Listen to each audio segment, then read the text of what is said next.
¿Qué tal, queridos amigos? Ante todo, un cordial saludo de vuestro amigo Paco, Francisco. Realmente, mucha gente piensa que tengo un mote, que soy Paco Porras, así soy, pero mi nombre original realmente es Francisco de Asís Porras de Ureña. Lo digo porque lo he oído comentar en algún que otro, por ahí, por esos mundos virtuales que yo desconozco, mi orfandad total.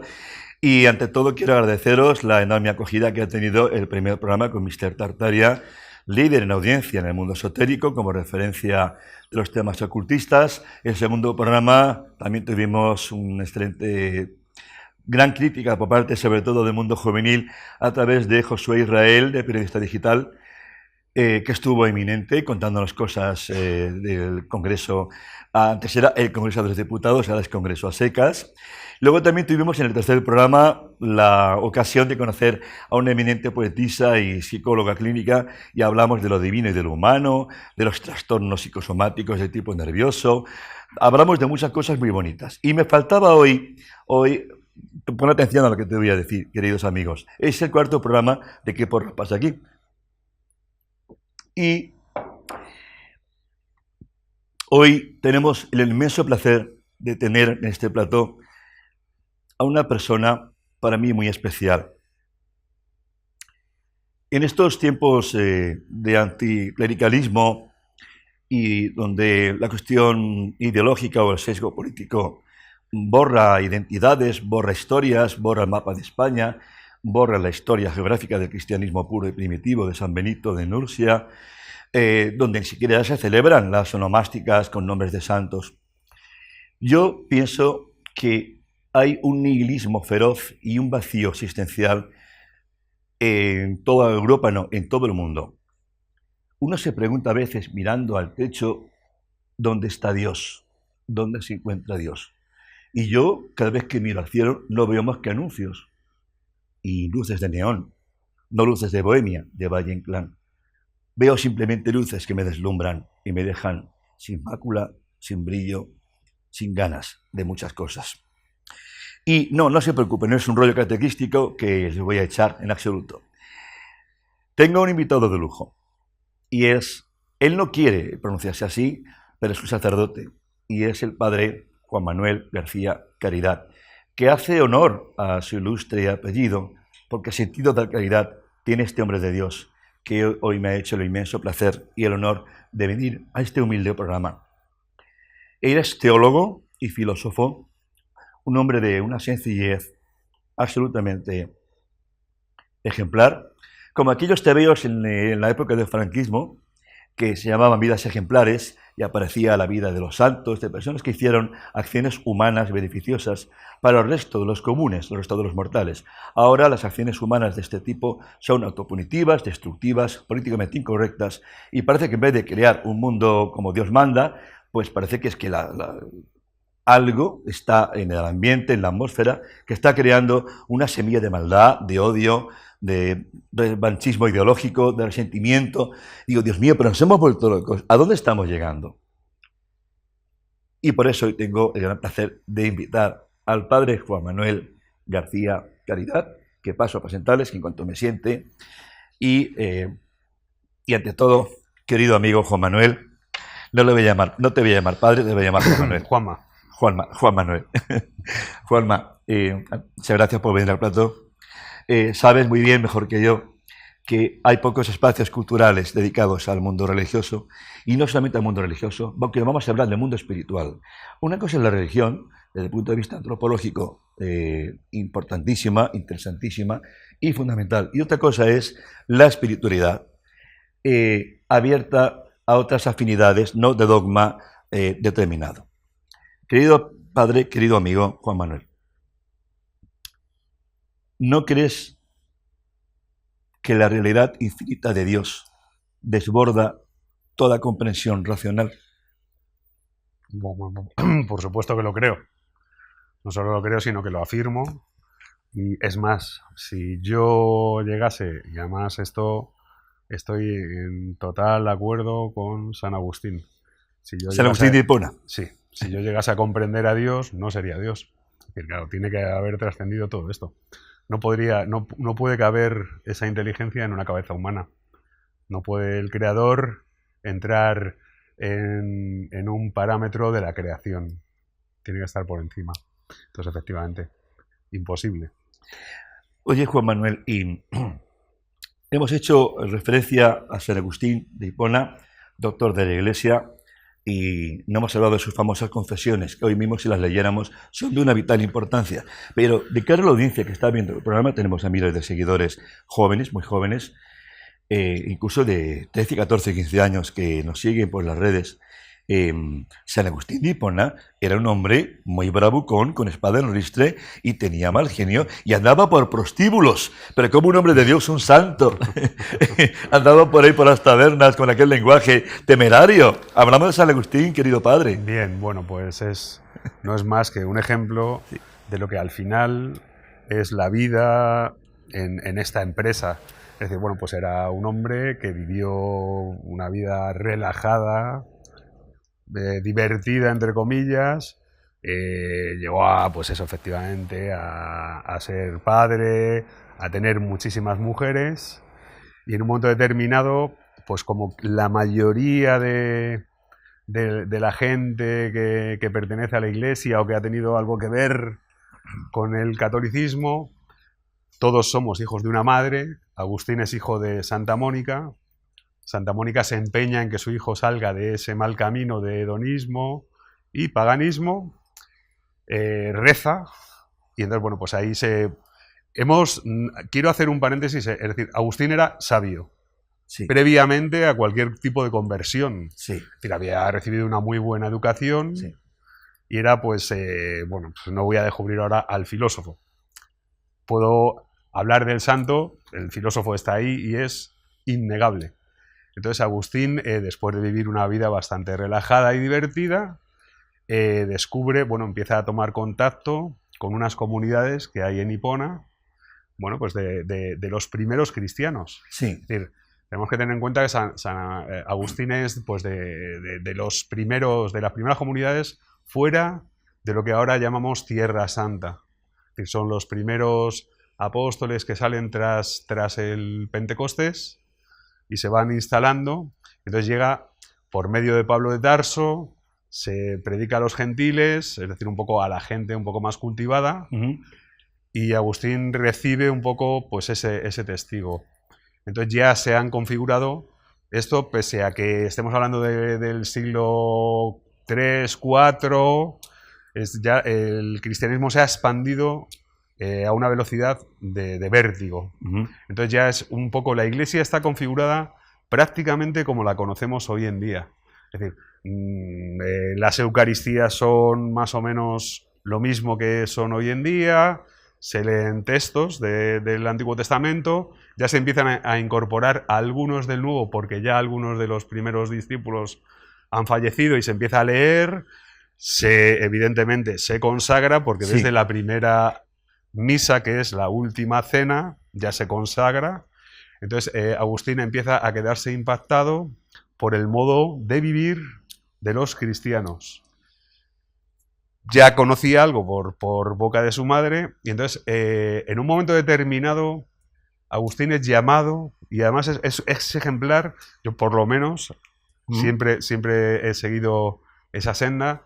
Agustín es ejemplar porque es llamado, en aquella época, bueno, pues efectivamente no existían los seminarios como hoy los conocemos, el seminario de 5 años de estudio de teología, una pastoral previa y ordenación sacerdotal, sino sí, que, bueno, los presbíteros eran elegidos por la comunidad y nombrados. Entonces Hipona se encuentra con una sede vacante, con la sede episcopal vacante. Entonces Agustín recibe el llamado de toda la comunidad para ser elegido obispo y sube al presbiterio a ser ordenado llorando, pero ejerciendo lo que realmente tenemos que ejercer, que es la obediencia cotidiana. Es decir, la comunidad cristiana y el cristianismo necesita de mi persona para hacer la misión. Ya sé que a mí me apetecería solazarme, tener mujeres, como soy muy inteligente, seguramente fundaría una academia y tendría muchos discípulos filosofando quizás empezaría a escribir, viajaría al imperio y estaría en Roma. ¿Podría ser que en algún momento llegase a ser senador? No. Decide obedecer al mandato porque así lo interpreta, no solo porque lo mande la comunidad, sino que la comunidad manifiesta el querer del Espíritu Santo. Una pregunta, para no incurrir, si acaso, en un discurso homilíaco, No, cosa que me van a mandar sí. a la porra, no, si la culpa va a ser Sí, mía. sí. No te preocupes que tú quedas de maravilla, tú siempre quedas de maravilla siempre. Hay que ir a ver al padre, a Juan Manuel, a la maravillosa ermita de La Virgen del Puerto. la Virgen del Puerto. ¿No está por ahí por San Isidro? Está en el Paso de la Virgen del Puerto. Está cerca. La comunidad es preciosa, tiene un precioso habitáculo lleno de libros, amarillados por el tiempo, vive una vida franciscana, austera, maravillosa. Tuve el placer, dirán algunos, ¿por qué el padre Juan Manuel, en vez de ir vestido, porque mucha gente lo va a preguntar, de sacerdote común, va vestido como un funcionario, como un obrero, como un obrero de dioses, de fontanero, o parece un albañil? Bueno, es que es precioso todo eso. Y me pregunta, querido padre, es que mira, Juan Manuel y yo hemos hecho una película que se llama, madre mía, se llama Sigo siendo la misma. Perdón, mejor que me calle. Voy a tomar un poquito de agua. ¿Quiere usted un poquito de agua? Gracias. Ni siquiera bendita. ¿Existe agua bendita con gas? Agua bendita No. con gas no existe. No. No. Bueno, esta está disipada.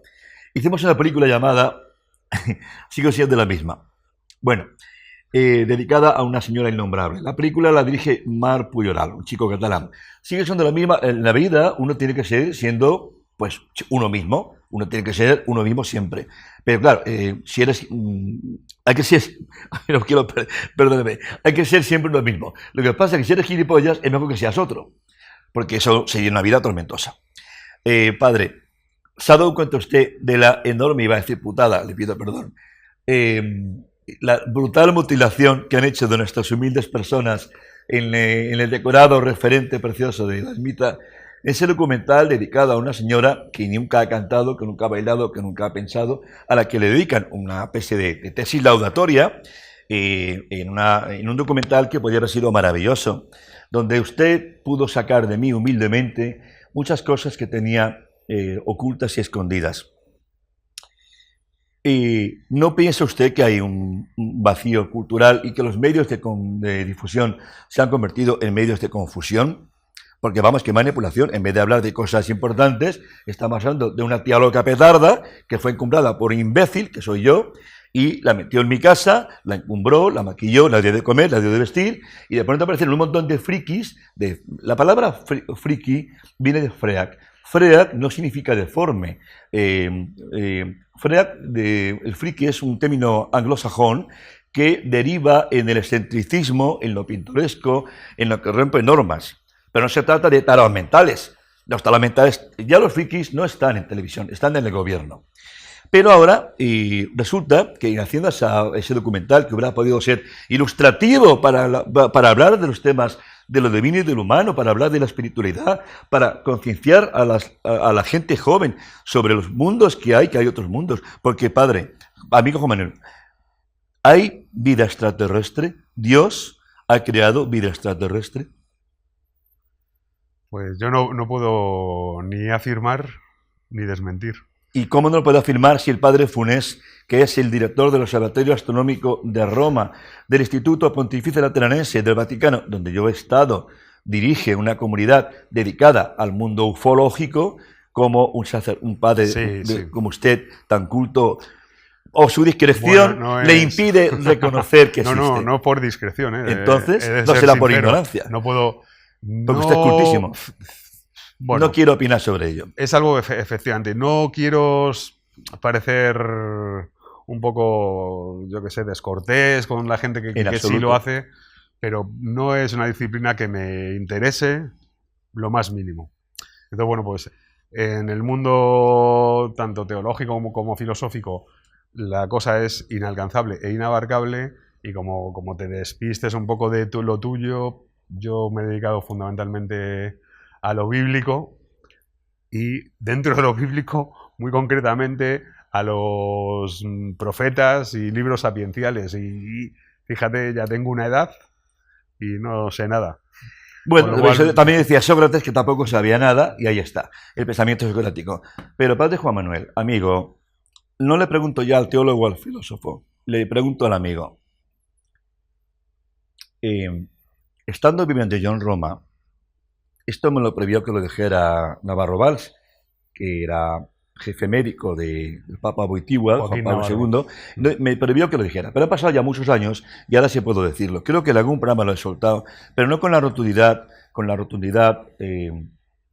más romántica que literaria con la que se lo voy a preguntar a usted o a ti en este caso. Yo descubrí allí que allí había en el Instituto Pontificio Lateranense una disciplina que estudiaba la demonología. Creen que allí puede haber fuerzas demoníacas. ¿Por qué se estudia en el Vaticano la demonología? Bueno, la demonología, bueno, el demonio existe, eso está clarísimo. ¿Y quién más indicado que la Iglesia para estudiarle y combatirle? Que cualquier equipo de fútbol, cuando va a enfrentarse a un contrario, estudia las tácticas y sabe con qué vamos, cómo tenemos que plantear el partido. Es cierto que aquí ya partimos de una base, lo que pasa es que hay que jugarlo. Creo que fue Pablo VI, Pío XII, corríjame usted si me equivoco tantas veces que a veces cuando no me equivoco me cabreo conmigo mismo y pido perdón. En cualquier caso, creo que fue Pío XII. Afirmó en 1958, Pío XII, que el humo de Satanás había entrado por la chimenea del Vaticano. ¿Es cierto eso, padre? Sí, eso dijo Pío XII. Pío XII, ¿verdad? Eso Pío XII, sí. Sí, bueno, pero era también... fue una etapa muy convulsa de la historia de la humanidad. Acabamos de dejar atrás 2 guerras mundiales. Y los regímenes políticos no terminan de asentarse. ¿Tuvo relación con el nazismo Pío XII? Bueno, tuvo una relación de forma transversal porque había sido nuncio de su santidad en Alemania, con lo cual ya eso, como diplomático, ya había tenido una relación. La relación personal la desconocemos, no quedó escrito. Tuvo la relación de ser el pontífice que estaba en activo durante el auge del nazismo, la etapa de la Guerra Mundial, el final, y cómo quedó repartido el mapa político en Europa, que es una evidencia que se ve que muy bien no había quedado por cómo luego se ha ido desarrollando la historia y cómo va cayendo. En fin, tampoco voy a entrar mucho en temas políticos, primero porque no sé, porque no me interesa y porque yo ya tengo un propio esquema de vida que es otro tipo de ideología. ¿Y por qué hay tantos exorcistas en el Vaticano? Yo conocí al padre Gabriel Amor y al padre Andrea Robac. ¿Cuál es la causa? Ciertamente no sé cuántos hay, si hay bastantes. Incluso en la diócesis de Madrid hay también. ¿El padre Fortea, por ejemplo? No, y había más, se nombraron más porque el demonio actúa y actúa bien, es decir, hace su trabajo. Y entonces el trabajo de la Iglesia, bueno, a ver, el exorcismo es algo que ya se estudia dentro de la teología, sí, muy por encima, porque es algo que tampoco es bueno, aquí no hay ciencia exacta, entonces, pero sí hay, claro, tiene que haber, lógicamente, como tiene que haber confesores, como tiene que haber todo lo que es referente a lo fideico y a todo lo que tiene que ver con las cosas de Dios. Querido padre Juan Manuel, como usted puede ver, estoy tomando agua en esta taza maravillosa que ha creado Antonio Durán en la maravillosa tienda del humor aquí en Madrid, en España, o lo que queda de ella. El humor es balsámico y terapéutico. La tienda del humor es una de las mejores tiendas que hay en el mundo sobre este tipo de causas y cosas que se inventa Durán, que es un genio para estos temas. Jesús de Nazaret, al cual yo admiro profundamente, ¿gozaba del sentido del humor? Pues posiblemente, a mí me hace ilusión pensar que sí. Y me le imagino Y me gusta pues pensar que era una persona con mucho sentido del humor y muy cercana a todos los demás. Por eso, en alguna ocasión hemos tenido la oportunidad de hablar, sí. bueno, pues que a mí es decir, hay que tratar a la gente bien, primero porque somos imagen de Cristo, con lo cual, y claro, pues seguramente Jesús de Nazaret era un tío muy cercano, muy, bueno, pues claro, inteligente y sin duda alguna el sentido del humor es señal inequívoca de inteligencia. Cierto, es un principio de los griegos. La cultura helénica alababa, lo decía Aristóteles, Platón y tanta gente maravillosa, que el sentido del humor y el ingenio era síntoma de inteligencia, como dice el padre Juan Manuel. Pero hay una duda que muchos miles de personas que estén viendo el programa en cualquier parte del mundo, en relación al nacimiento del Redentor, de Jesús de Nazaret. ¿Por qué ¿Por qué Dionisio lo exiguo, entre el calendario juliano y el calendario gregoriano, hubo ahí una etapa convulsa de extraña, matemáticamente improbable, donde resulta que parece ser que Jesús de Nazaret, corríjame si me equivoco, querido padre, no nació el 24 de diciembre? ¿Es posible que hubiese nacido entre primavera o verano? Bueno, es cierto que no hay un modo de demostrar con exactitud el día. Un 24 de diciembre. En la fiesta pagana, ¿cómo es que...? Sí, por eso, es un poco, es decir, moviéndonos... El calendario. Claro, no se podría datar